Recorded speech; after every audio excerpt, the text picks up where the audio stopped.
Welcome to Vision Forward's Tech Connect Live, connecting you to the world of assistive technology. And now, here are your hosts, Corey and Luke. Hello, hello, hello, and welcome to Tech Talk Live. Oh wait, that's not the name of the show anymore. Welcome to Tech Connect Live. 2021.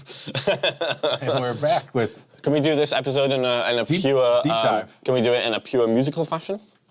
Oh, I'm not a good singer. Well, that's okay, nor am I. Oh, okay. Hello, Corey, and how are you today? Okay, we're done. I can't do it. I tried. It's what the people wanted, but the people are not going to get it. I do not recall a single person I'm assuming. saying, I would like you to sing the whole time. I'm making an assumption. Hello, everybody. Guess what? It's Thursday. Guess what? Again, it's 2024. And guess what? This is the second episode of the year. It is the first time I'm back in the studio. That's right, yes. In 2024. Yes. Surprisingly, we did successfully manage to do a split show last time. We did. Which was Corey at home enjoying his home cinema and me in the studio. But this time we are both in the studio. We are back and ready for action, ready to face the year ahead. Corey, what is going to be the greatest thing that this year will bring? This year will bring three things. Okay. World peace. Wow, okay, we're starting off with the big guns. Okay, yeah. A new hamburger from McDonald's. Okay, that's probably more important. And lastly, it will bring... yes? It'll be a mystery. Oh, okay. Yeah, we have to wait and find out. If anybody... M. Night Shyamalan movie, it'll be a twist. That sounds bad. I only thought of two things. If anybody has any predictions for the year, then please put them into the chat. World peace, will Corey be correct? Yes. Hope so. I mean, that would be nice. I'm going to have a third child and name it World Peace. That's how we're going to... That would be an incredible name. I will not have a third child. No, two is enough, yeah. That's the kind of name that Hollywood stars give to their children. Actually, I think, not to get on a tangent, but I do think somebody changed their name, or it was their name, like in high school or college basketball, some sport. I swear their name is World Peace. Maybe producer Jonathan, maybe you could quick Google, but I think there is a sports person right now called World Peace that or is Peace awesome. Or something to that effect. That is very I might cool. be actually way off here too. Well, that's the benefit of having producer Jonathan. He is going to find out the facts because we only deal in cold, hard facts on this show. Very true. Yes, and also opinion and conjecture. Yeah. And most of our opinions are wrong. So, Corey, tomorrow, big day. What happens tomorrow? Tomorrow is Friday. Yeah. Tomorrow Big we day. shoot a video. What were we doing? Yeah, Actually, there's also the pre-order for the Apple Vision Pro, and maybe we'll talk a little bit about that with our special guest later on this session. We'll just see how time goes. But, no, I would like to get to that. So yes, we do have a special guest on today's show. The one, the only, Carrie Morales from Carrie On Accessibility. Yay! Hey! Oh, the studio audience is going crazy. And they abruptly stop. Carrie, thank you for joining us on the show. We are honored to have you as our esteemed guest today.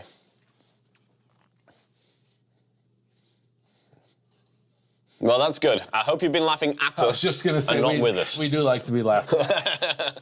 I will say at the top here, if anybody in the chat has any questions for Carrie, then please go ahead and put them in the chat. Or if anybody wants to talk about, you know, whatever, really, we're pretty open, aren't we? Yeah, we are, and I think we'll check. It's a little hard to check audio levels, so I think Jonathan's going to take a listen here and just make sure that we are all kind of equaled out a little bit. Yeah, if anybody has any suggestions about audio levels, please let us know, because it's kind of difficult to judge. Now, I will say, Carrie, I did notice when we chatted to you briefly in the pre-show that your voice is coming across very nice and crisply. Can you tell us what microphone you are using?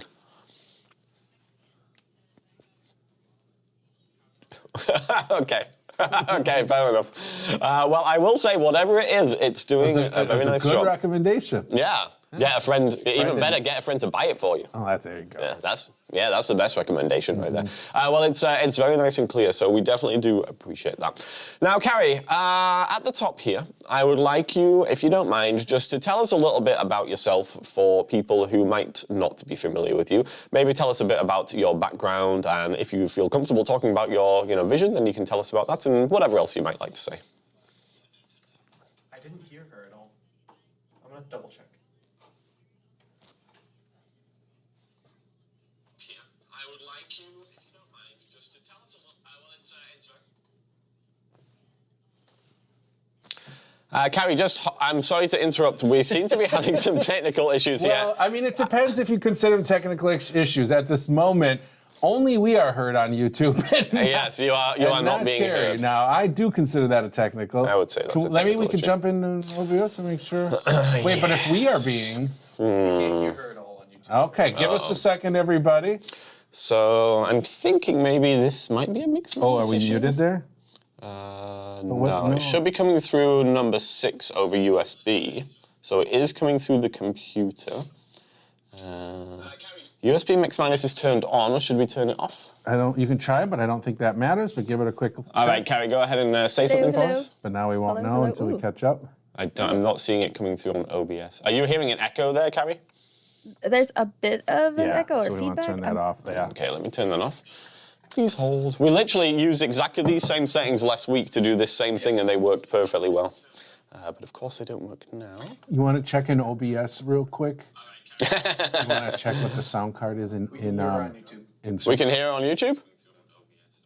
You made one change a little bit ago, and we just heard her. So we do have to turn it off. But then she's going to get... Okay, I'm afraid you're going to get a bit of an okay. echo here, Carrie. Hopefully that's not going to be too distracting. But I would say having an echo is definitely better than people not being able to hear you at all. So. One thing you might do real quick is check the computer's sound card. If you change that, not the The actual computer itself. Yeah, Well, 1 second, we're just going to try one thing I think here. it's looping. That might be doing it too.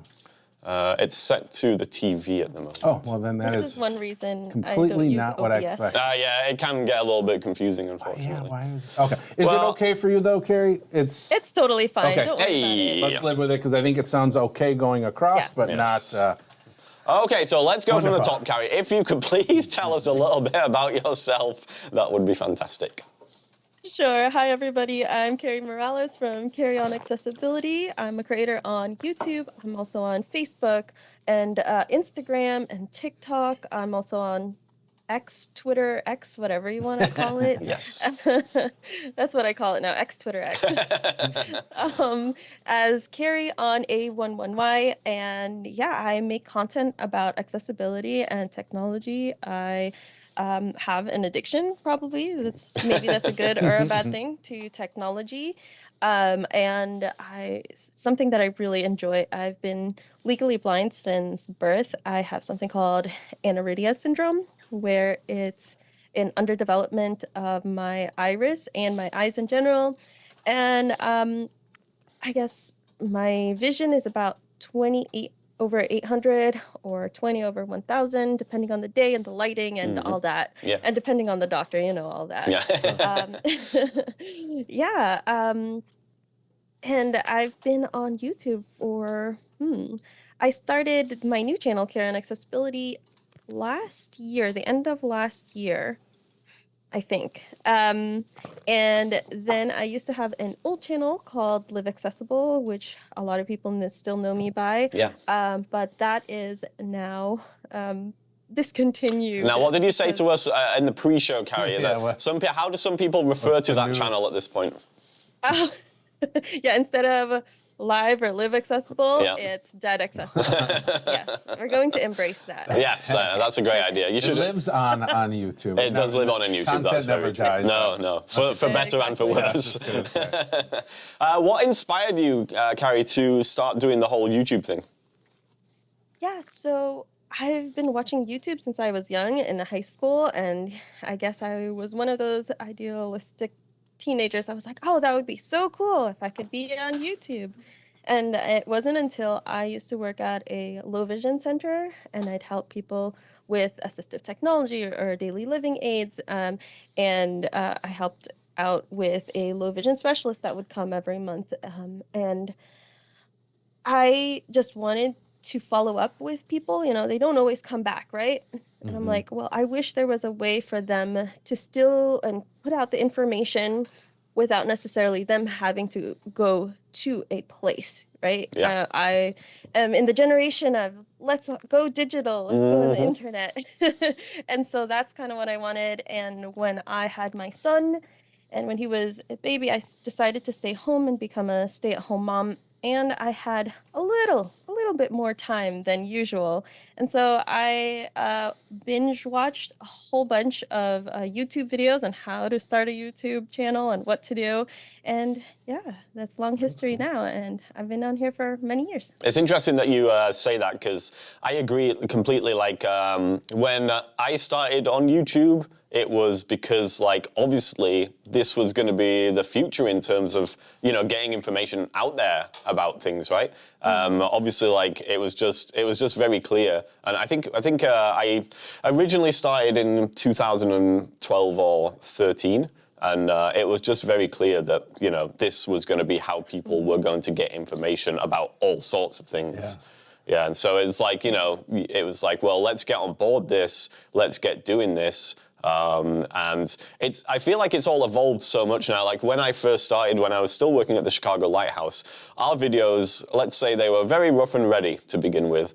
But at the time, the general sort of production level was lower. Yeah, I was going to say that. It's like, I think back, like we started a Vision Forward before you came on, Luke, when you were still at the Lighthouse.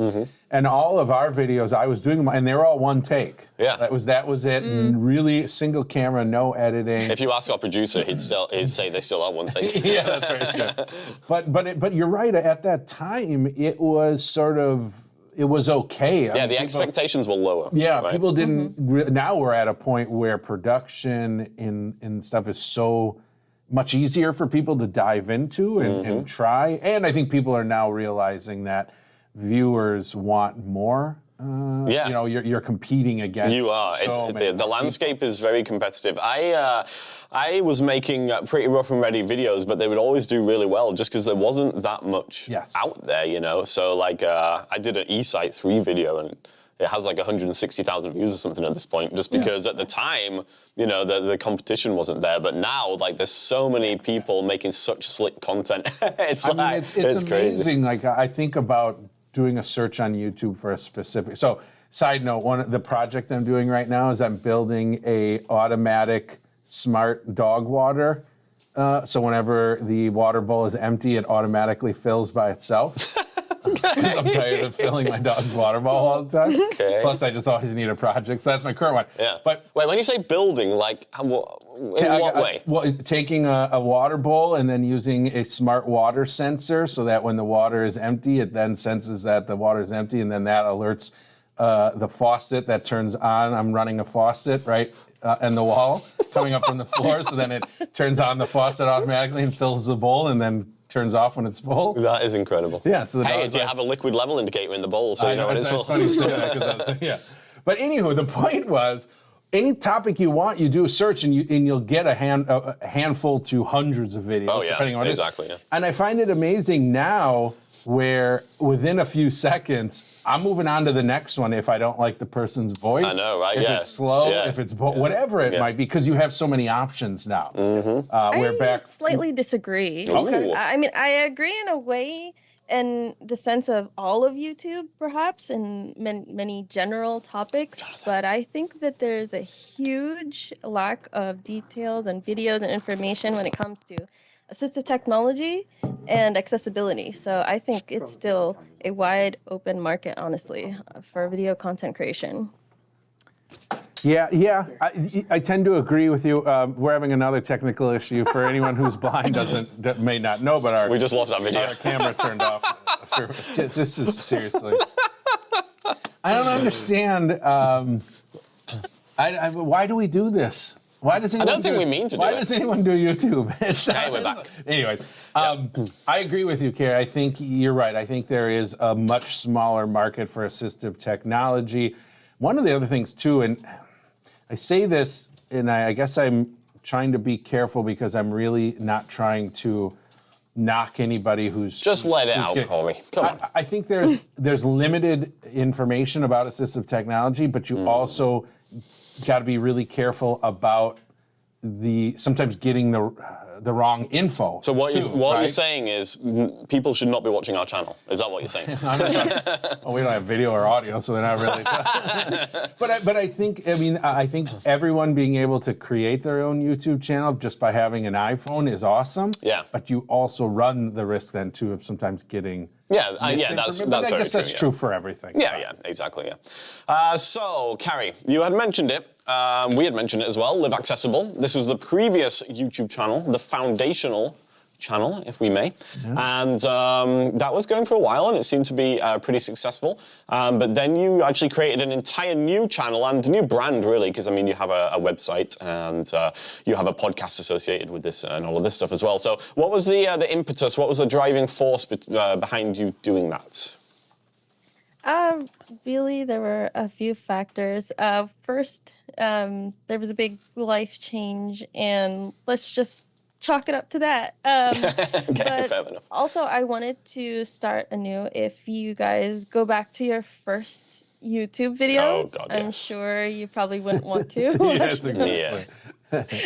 I still cringe at like the first videos that I've made for Live Accessible, and the problem is people still comment on it and they're saying thank you, and I'm like, why are you still watching this? But regardless, I didn't necessarily want to delete that, but I wanted to start anew with the experience that I've already gained, and just rebrand so that it's more of something that's my own new channel. Yeah, that makes sense. Was there any new philosophy behind the new channel, or was it pretty much kind of keeping on doing the same thing but with better production values or whatever it might be? A little bit of both. I wanted to also capture accessibility. I know a lot of my Live Accessible focused, I feel like, assistive technology, and whereas like COA or Carrie on Accessibility takes technology more as a whole, whether it's mainstream or specifically made for our community, and just accessibility in general. Yeah, that makes sense. And it seems like, correct me if I'm wrong here, but if one were to visit your website, which, Carrie, do you want to give us a URL for the website? Sure, it's carrieonaccessibility.com. Okay, Carrie. Yeah, that makes a lot of sense. Jonathan, maybe you could put that in the chat as well. But yeah, if somebody goes there, you do have kind of information about collaboration and about kind of accessibility in general. So are you working with people, just in general accessibility terms to improve websites, or, just make products more accessible, or what is it that you're aiming to do? Sure. So I do some beta testing for a few different companies right now, but I also talk to different developers, sometimes people who are still studying, doing their masters or their doctorates or other things like that, to give them a sense of what's important to keep in mind when you're working with people with disabilities or accessibility in general. And I also do a little bit of testing, manual testing for accessibility for websites or mobile applications and things like that.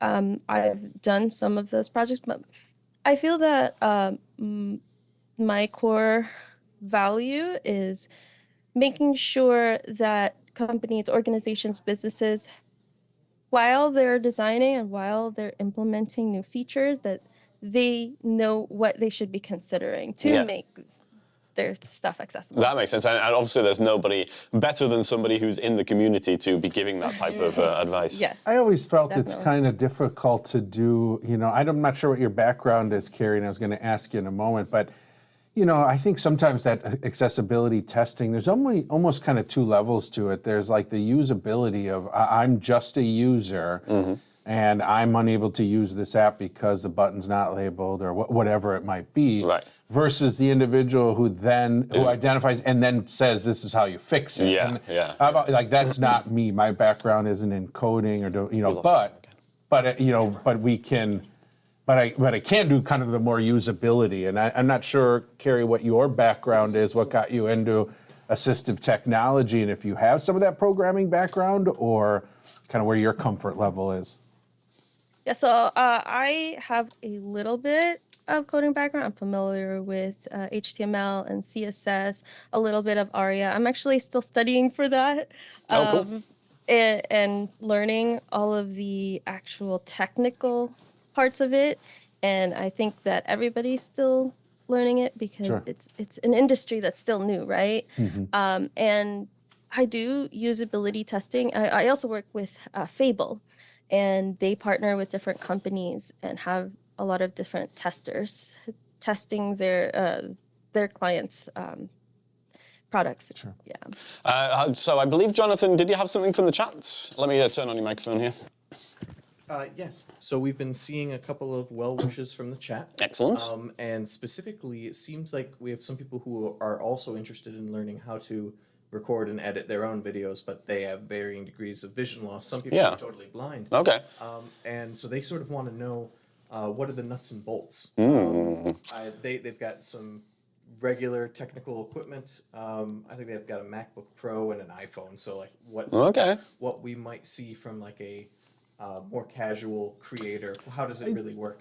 I think that's an interesting question. I think of like Carrie, and I think of Sam from the Blind Life. These are and Carrie, correct me if I'm wrong, but I don't believe that you have a producer and an editor and things like that. You're doing everything yourself. So what was that? How did that process kind of work out for you? Finding tools that were accessible, figuring out ways to work around vision loss. What was that journey kind of like? Yeah, honestly, it's challenging. How do I center myself in the camera? How do I know if it's back facing or rear facing? I started out YouTube on my phone. I didn't have a camera. I still don't always use the fancy camera that I bought because it's so small and it's really hard to use and see. And it'd be great if I had a producer, but I don't. Maybe we can rent Jonathan out to you. Oh, that's the answer to everyone who wants to do a YouTube channel. Yeah, just rent Jonathan. That would be great. But honestly, a lot of it is less to do with the products that you use and practice. A lot of practice. Sure. I will sit there, especially in the beginning, I would just sit there and record myself about 50 times. And I wouldn't be happy with any of them. And I do it again another 50 times, and I still wouldn't be happy. And then I would be like, okay, fine. I I'm just going to take this one take and that's it. I'm going to just post this. And that was like me in the beginning, or I would just do very, very minimal edits. And I've been using something called Filmora, which I don't recommend because it's not screen reader accessible. But I do have co-creators that, they start out with iMovie. And then I have friends who use Reaper. And it is a big learning curve, especially when it comes to using it with a screen reader. But it's possible. And you can also oh gosh, what is the name of it? I always get it wrong. ClickChamp, or is it ClipChamp? Or something like that. It's a free Windows video editor, which is partially accessible. And there's and it's also free. Yeah, there's a paid version, but there's also a free version. And honestly, a lot of it is practice and just having a lot of patience. Yeah. You're right. I think when it, from a visually impaired standpoint, I think the hardest part of the whole thing is sort of, like you said, number one, getting yourself centered and all that, but the editing piece. I feel like that's the hardest part. And so I think you're right, Carrie. The more practice you do, you get better at potentially doing it in a one take or doing it in a way where you don't have to make very many edits at all. Plus you just become more natural. I think all of us, as you said earlier, going back to your first video, listening to yourself. Watch it. But listening to yourself, your first video versus the last one you've done, it really does show such a huge growth. I think at first you're very conscious of being in the camera's view. But then once you've done it enough, you forget about the camera and you just be yourself, and that's when it starts to come together, I think, One of the most frustrating moments in my life when I was first starting YouTube is I would record and I would think it was okay. And I would send it to my sister. And every time she would tell me, could you be more natural? I was being natural. And I was like, I am being natural. What do you mean? And she's like, you're not being natural. And it's so hard to look at it objectively. I have a client who posts numerous videos every day, and he's totally blind. He just uses his iPhone, voiceover, films everything on the phone. And it's direct to YouTube. He is himself. Say again? And he is himself. Oh, he is very much himself. But I mean, the point was, I think, that even with just a phone, forgetting about the editing piece, it is possible to get yourself out there on YouTube, whether you're using a screen reader or otherwise. It's possible to get yourself out there on YouTube, and if you want to do the whole edited video piece, then that's a whole other thing. But if you just want to get out there and have your voice heard, it doesn't have to be super complex. I would also put here one little tip. I would really encourage you, if you're using your iPhone, turn off your speech before you start recording. That's a good tip. Thank you. Yes. Yeah, good. Yep, absolutely. And I think now, too, how many, I'm wondering, as generations are coming up now, is it now TikTok where that's better? A little. At first, I think TikTok was and I think this was true about YouTube too. At first, those platforms were really geared towards just on your phone, raw, kind of uncut, and then YouTube turned into like high production. Yes. TikTok, same thing. It was out and about on your phone, but now TikTok has become produced. I think as soon as you incorporate any kind of monetization, suddenly things pick up. But my point is, you're right. I think using a phone, there's a niche there. There's something there about seeing somebody live and just being themselves and raw. And there's something interesting about that angle of it, Carrie, it's funny that you were talking about, doing multiple takes and, doing 50 takes and trying to find the best one. Corey and I have a filming policy. It's called no regrets filming. And we basically sit down. First take is the best take. And just pretty much roll with the first take. No, I'm too much of a perfectionist to do that. Yeah, that's where we fail. We could probably use some of your advice, because by the end of our video shoots, we're Sometimes we don't even finish the take, and we're like, it's good enough. Whatever. You stitch it together in editing, Jonathan. It's fine. Yeah, I mean, I was actually, I was listening. I know. I was listening to a podcast the other day from a guy who does 3-hour podcasts by himself every week. And he was talking about the live aspect of doing it. He does them live. He was talking about the live aspect and how much he enjoys that side of things. And I actually kind of feel the same, Corey. Like I feel like I enjoy more this live presentation than creating the produced videos. Just because when it's live, it's like, you know, there's good energy there, you know, there's people there to interact with. It's a different thing. There's something also about being live where if you make a mistake, it lives on forever. Well, you quickly fix it and move on. Where when it's recorded, you go, oh my gosh, I made a mistake. Let's start over. Like you're focused on what you say. Yes. That I think that's part of that being natural too. Is that it can tend to come off not so natural because you're like, I am talking perfectly. Yeah, exactly. You're really trying to be natural, so then you're not natural. Carrie, when you do your videos, how do you feel? Do you tend to feel more comfortable when there are people connected or watching? I think most of your videos are just kind of you, correct? Yeah, a lot of my videos, I do different types. So I have shorts, which are a lot of fun to do, but and easier because they're short. Then there's the long form that take hours for me to edit and record and do everything else. And then I also do live streams, and those are a lot of fun. There's a few of my audience in the live chat right now. Oh, cool! That, usually attend my live streams, and they're making a ruckus over there. Well, but we'll apologize to them right now for. Oh no! I will not apologize.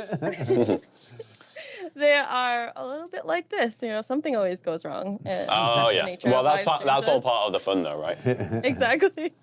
Yeah. I think it's a lot of fun to really engage with the community when it's live streaming, and sometimes I have like guests or co-hosts or whatnot, and that is really great to have immediate feedback from the community and also be able to answer their questions right away. But I will say, in the long term, usually long form videos are the most popular on YouTube, and YouTube is the best place right now where you can get monetized, and long form is still the way to go. Yeah, I would agree with that. Our long form videos definitely do perform better in the long run than the live videos. Yeah, I feel like we do sort of the same where we have shorts, then we have some that are 15 minutes, and then we have these hour long. Yeah.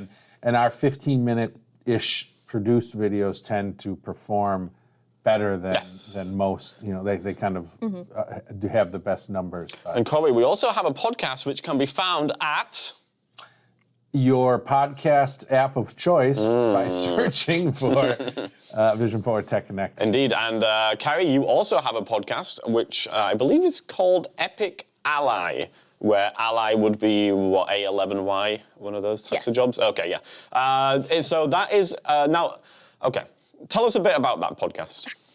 It's honestly a work in progress. It's what YouTube calls a podcast. It's a podcast playlist on YouTube, and it's also available on YouTube Music. I have yet to figure out or set up a way for people to listen on audio, Apple Music or Apple Podcasts or whatever it is. Sure.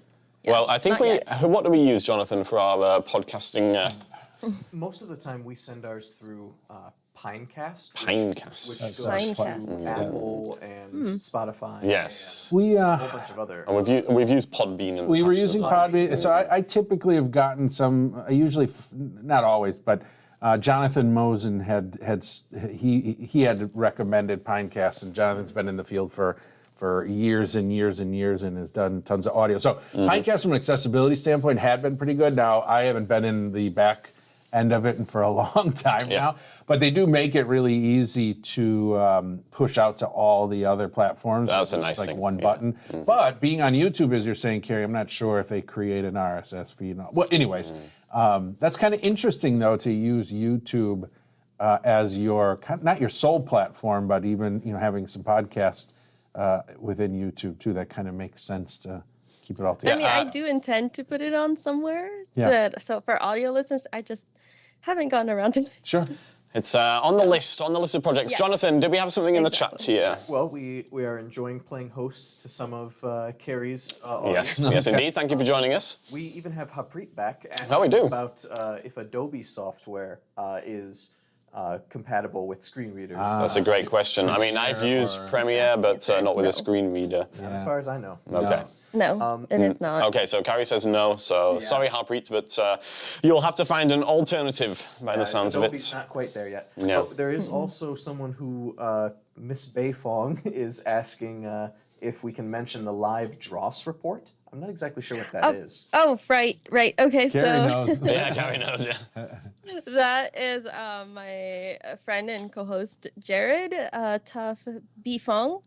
Yeah. Don't correct me. And we do each month. We just have mostly it's a community chat. It was originally a book-related live stream, but it's kind of morphed into just mostly a social, fun talk, being two blind people that enjoys books, fantasy, and anything in between. Sure. Hold on a second. Okay, so I was watching a video of you, which was released, I believe, in January, which was a wrap-up of 2023 and maybe looking forward to 2024. And there was two gentlemen who had joined you on that. That was is one of those Des gentlemen and who Louis. a person we're referring to here? Okay, that's what No, I thought. no. Yeah. Oh, it wasn't. Oh, okay. No. Okay. So No, those were that two. was- Those are two other people.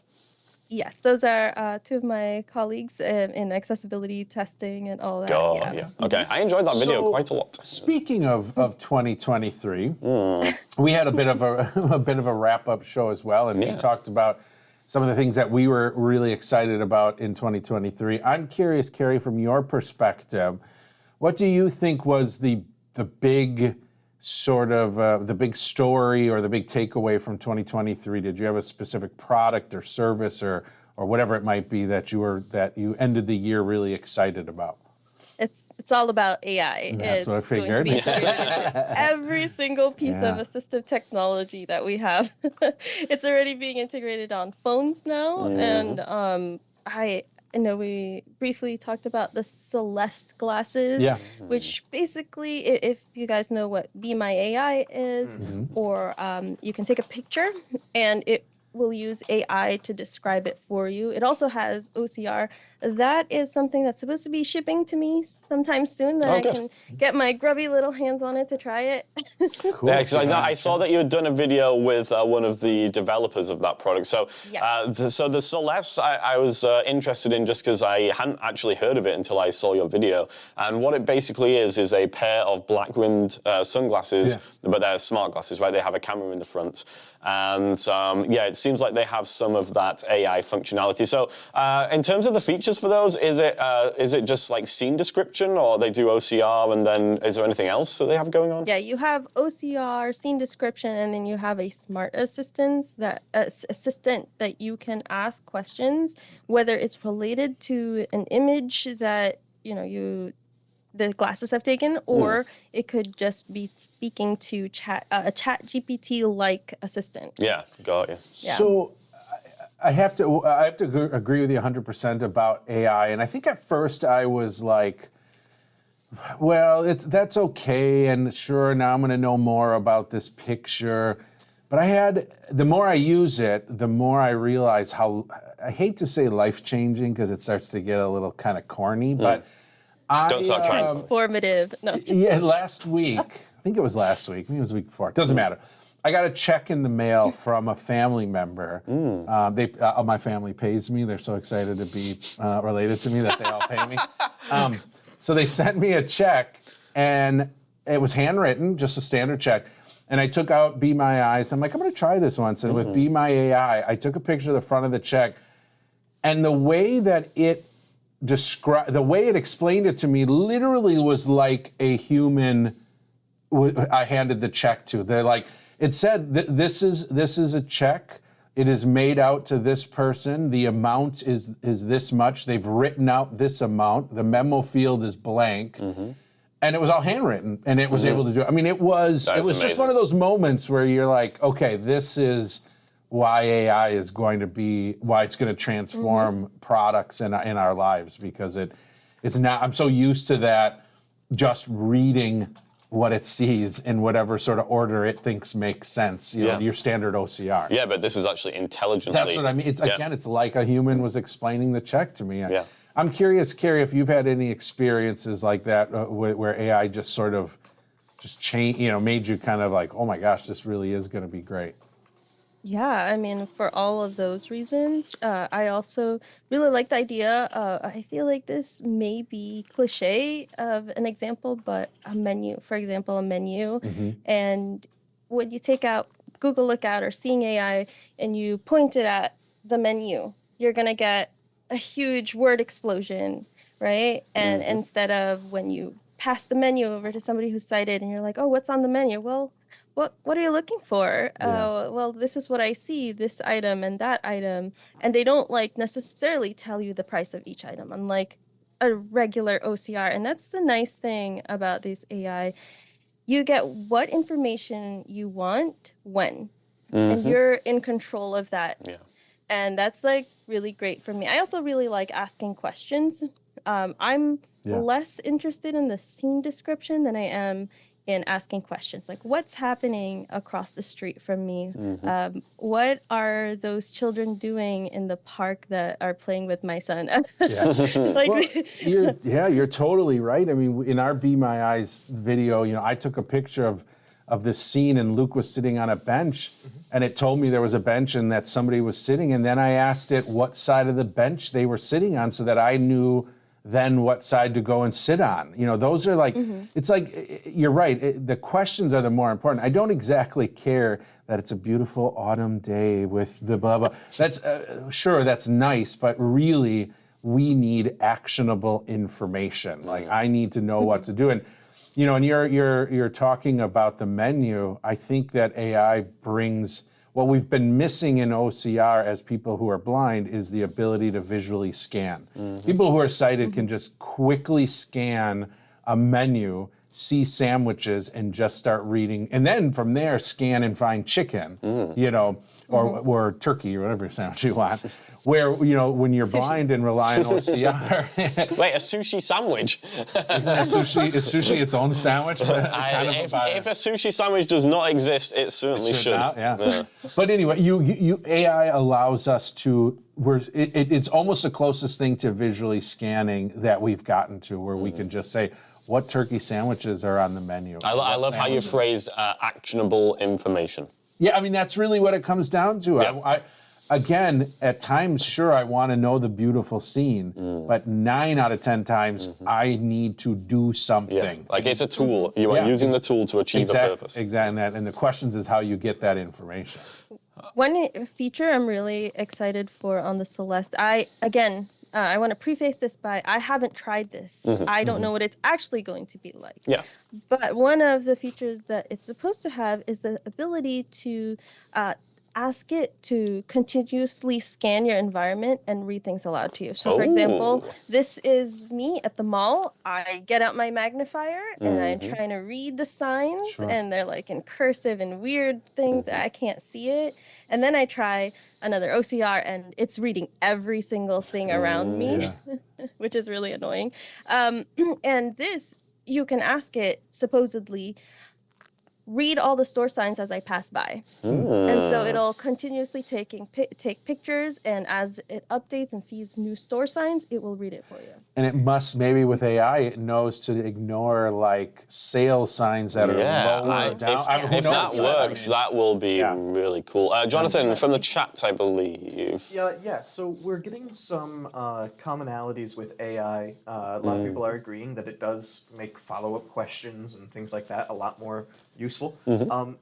Someone's complaining that they've caught AI hallucinating sometimes. Oh yeah, that is a thing. Yeah, making up that is things. also a thing. So Yes. One of the questions that might be good is has Carrie herself encountered any of those issues? AI hallucinations. Is it AI like just like messing with us? Like, oh yeah, I'm Probably. It's the precursor to the takeover. We've named we believe that AI stands for Arthur Indigo, Yeah. who's just a guy hanging out who has to look at all these pictures and He then answers type all the questions, and yeah, answers that. And so exactly, at some point, he's like, "I've been working for 7 years straight. I'm hallucinating." Carrie, so any experiences with AI hallucination? Yes. There have been times. There was one video actually that I shared it. I took a picture of my shelf with Be My AI, and it told me there was a helicopter. And I'm like, a helicopter, and now it's become a neat meme right in my community. Where's the helicopter? I like That's it. pretty good. I remember, Corey, taking a picture of my office with Seeing AI's scene description. Yeah. This is before the GPT integration stuff, and it told me it was a toilet, so that was nice. Huh. Yeah. Well, yeah, we also used Seeing AI, where you record a route. And remember, I was walking down the hallway and it was saying suitcase and refrigerator. Yeah, ever seen suitcases and refrigerators So everywhere? I don't know what. But yeah, I get it. It seems AI is eager to say an answer, even if it doesn't It's not have the real. information. I want to please you. I want to please you. Yeah.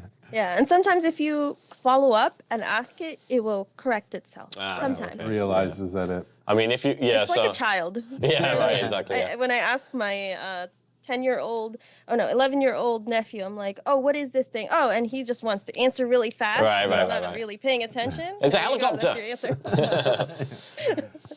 I mean, sometimes it would be obvious, like in the sense of the helicopter.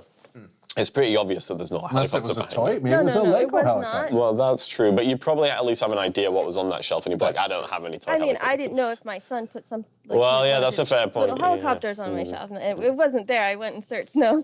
I guess, if something sounds a little unusual, you have to just try it again and see if it says the same thing. Probably a good idea. Like if your middle of your office says toilet, maybe don't trust it. You might want to double check. Yes, Jonathan from the chat. We have some amusing stories of similar hallucinations. Please regale us. Google Lookout has identified someone's car as their purse. Okay, sure. I mean, people do have a tendency to just throw stuff in their car, That's true. similar to their purse. So I could see maybe an analogy there. one's Yeah. good. But I could see, it seems like it sometimes has difficulty with reflections of objects. yes. Where Sure. it won't necessarily know how to deal with the image of something that's warped by a bent window. That makes like sense. a That makes car, Yeah, or something like that. Yeah. That's why I'm excited about AI having access to video, so that it can correct itself. It corroborate between different frames. Yeah, the yeah. video, Yes. like, is that object really what I'm saying? Hopefully. Although I wonder if it's using video like that, how it will present the information in a way that's manageable. Well, It's AI. It can do it. and here's a thought, and I don't know why this wouldn't be possible. I just got to figure out how to implement it. But will AI provide us the ability to have audio description for every video available?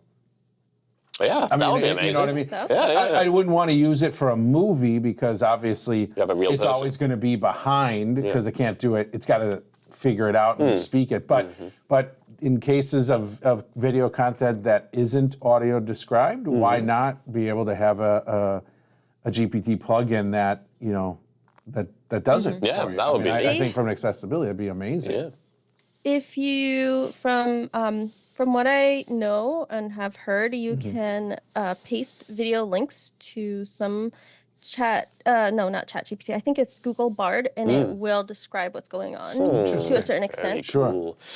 So the only problem with all of this, of course, is that the New York Times is suing OpenAI because OpenAI have basically stolen a bunch of data in order to train their model. That's where it stole the internet, pretty much. Yeah, stole everybody's data, so there could be the biggest class action lawsuit of all time. I mean, it seems like there may be some stumbling blocks, which would be very unfortunate from an accessibility standpoint, but you can kind of see where these companies are coming from. We've been dealing with data security issues for decades. Very true. And AI is probably going to be something that actually forces us to make some new policies on how people deal with data collection. Yeah. I feel like, I mean, it's going to be interesting because I do believe that AI, there's no question that AI is the future, and there's no question that AI is going to be almost in everything in the future. I mean, from Except for people. From your I think there'll be AI implants that are that you're doing. So I was going to say people will stop thinking because artificial intelligence does the we're thinking. already doing that with Exactly. mobile phones. Yeah. That's very true. But I do think we will be at some point. They're going to these kind of class actions and stuff. They're gonna have to come up with something because I think AI is too important and too powerful to just stop because of these class actions. I think that's what OpenAI is banking on. And Yeah, you can't yeah. put the cat back in the bag. No, I think that's a good observation. You're very right. I think they've done enough to potentially prove it. And I find it interesting because yes, it scraped New York Times, but it's not like it's just spitting out the New York Times article word for word. You know what I mean? But it is. I guess It's paraphrasing it, I guess. Yeah. I think there's an argument to be made there. Yeah. Whatever. All right, we don't We're not lawyers. No, exactly. Thank God. We don't have a lot of time left. So quickly, Carrie, you are a fan of the Android, and Corey and I are fans of the Apple. So, in 3 words or less, please tell us why Android is better than Apple. Go. Maybe she doesn't feel it is. Oh, wait, I'm making an assumption there. Yeah. If you don't feel it is, you can say it is not. Okay. That's true. Well, for me, Yeah. it's customization. Gosh, only 3 words. You can do as many as you want. Yeah, I'll take the restrictions away. Don't listen to him. I never do.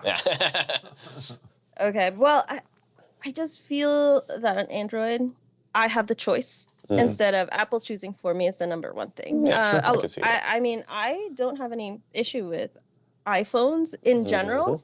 I mean, I have one. I have an iPhone. I have an iPad. I used to have an Apple Watch until I gave it to my mom. I mean, I would love to get a Mac, but Android just works better for me, especially as somebody who's still uses magnification. I find iPhone magnification and zoom frustrating, especially when you use it with a screen reader, because I'm a hybrid user. I use both. Yeah. And using it together is just frustrating. But I mean, I always advocate for you find the platform and the operating system that works best for you. Yeah. And don't let people tell you that, you know, it sucks or the other one's better. Find what works best for you. Absolutely. Yeah. Yes, good. And Android just works best for me. Yeah, that's And they are wise words. They're so close to being this. I mean, it's wonderful that we have options to choose from. I remember the days when we didn't. It was a Symbian phone, and that was what you got. And I guess But it's great that we have these options. But I think you're right. It's just whatever works best for you. And I wonder sometimes how much of it is what you start with, too. Oh, yeah. What you're comfortable with. I find I love Android. My biggest issue, though, and I don't know if it's just me, but I find that my taps and my gestures don't work on Android the same way they do on the iPhone. I find go ahead, Carrie. No, yes. I would actually 100% agree. For some reason, I'm not really sure what it is. On iOS, it's more responsive. You can touch it with a lighter touch, and it usually responds.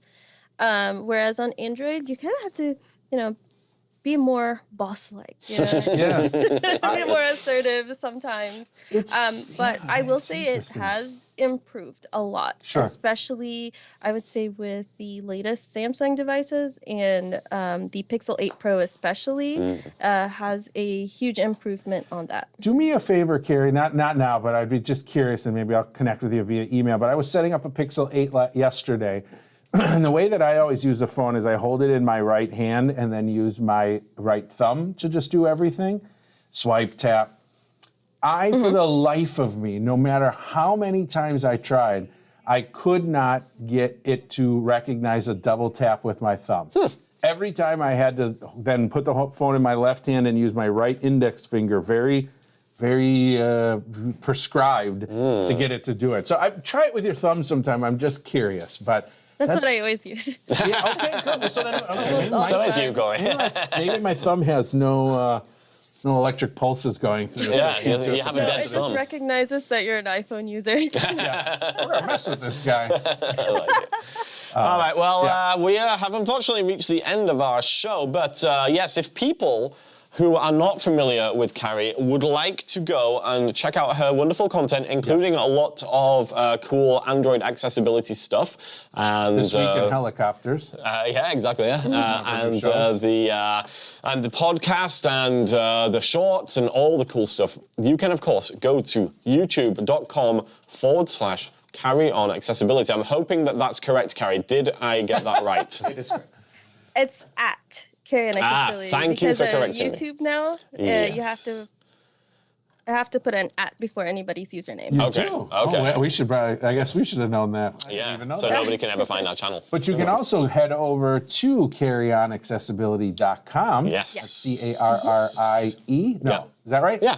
Okay. Yeah, you got it. And I bet you, go out on a limb here. I bet you can get to all of her stuff from her website. That would be logical. It would be, but- yeah. got it right. Yeah. So, Carrie, thank you very much for coming on. We would love to have you back again another time when we could perhaps delve into some other topics, talk more about Android and any other assistive technology devices which you are particularly fond of. I would love to pick your brain further. So, hopefully we can arrange that. And obviously, we've enjoyed having your fans in our chat today. So, Yeah, while your fans are in, do us a big favor. Hit a little like and a subscribe. I mean, do it for Carrie. I mean, really.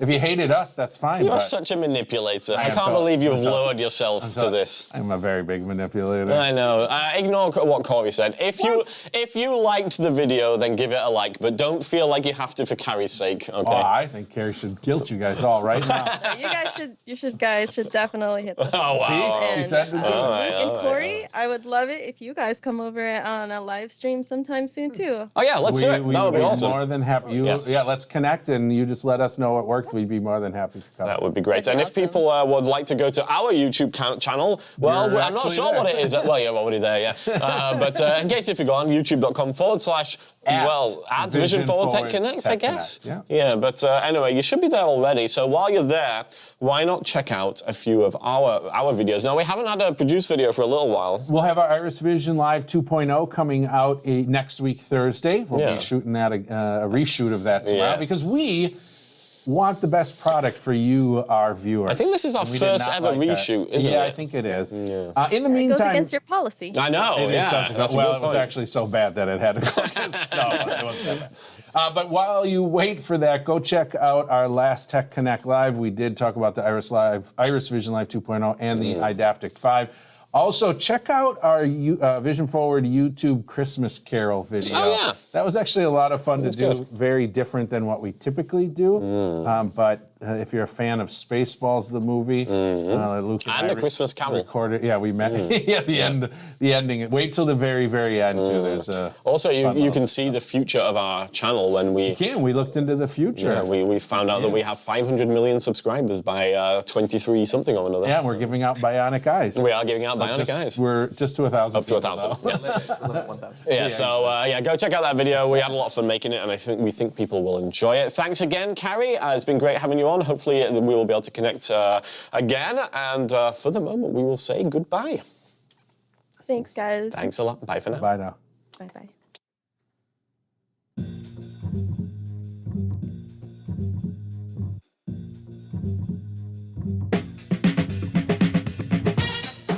Thanks for joining us for another Tech Connect Live. If you enjoyed Corey and Luke's antics, be sure to join us next time. For all things Tech Connect, go to vision-forward.org/techconnect.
Bye.